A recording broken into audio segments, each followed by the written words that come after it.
Sa mundo ngayon, ang sukatan ng success ay pera, popularity, power, at achievements. Ngunit sa teachings ni Jesus, ibang standards ng Kingdom of God. Ang tunay na blessed ay hindi laging mayaman, sikat, o makapangyarihan, kundi ang taong may pusong naka-align sa Diyos. Ang ating pag-aaralan ay ang nasa Matthew chapter 5, 1 to 12 na kalimitan ay naririnig natin at binabasa sa panahon ng mga pangangaral. The Beatitudes, the character of a true disciple. The Beatitudes o ang mga mapapalad are the opening statements of Jesus' famous sermon known as the Sermon on the Mount. These are not merely rules to follow, but descriptions of the heart and character of those who belong to God's kingdom.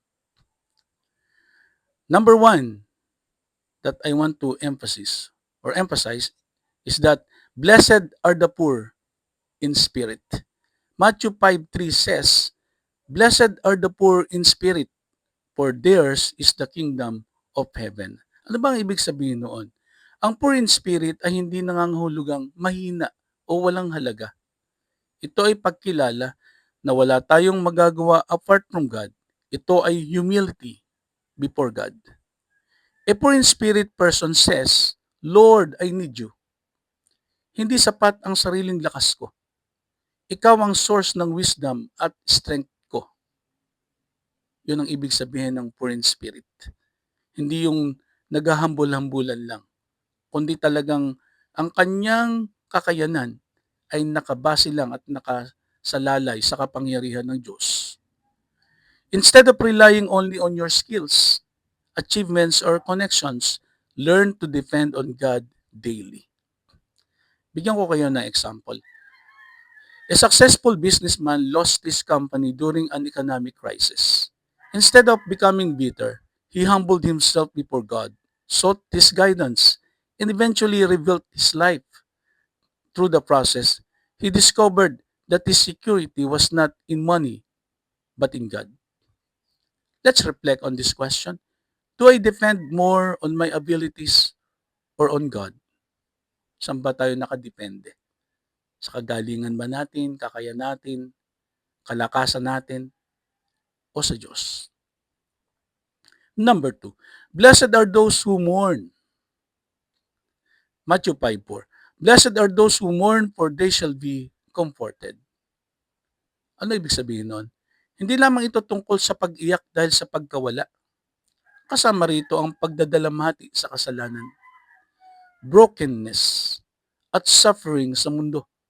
God comforts those who bring their pain honestly before Him. Ibig sabihin nito, instead of hiding your pain, bring it to God through prayer. Isang kwento na there's a mother lost her child due to illness. Though devastated, she found comfort in God's presence through prayer, scripture, and support of fellow believers. Let's reflect. When I experience pain, do I run to God or away from Him? Number three, blessed are the meek. Blessed are the meek, Matthew 5:5, for they shall inherit the earth. Meekness is strength under control. Hindi to pagiging mahina. Ito ay kakayahang magpakumbaba kahit may karapatan o kang gumanti o magalit. Choose gentleness over pride during conflicts. Isang halimbawa, lahat po ng mga example na binibigay ko sa inyo ay true to life, no? Names withheld lang po, no? An employee was unfairly criticized by a coworker.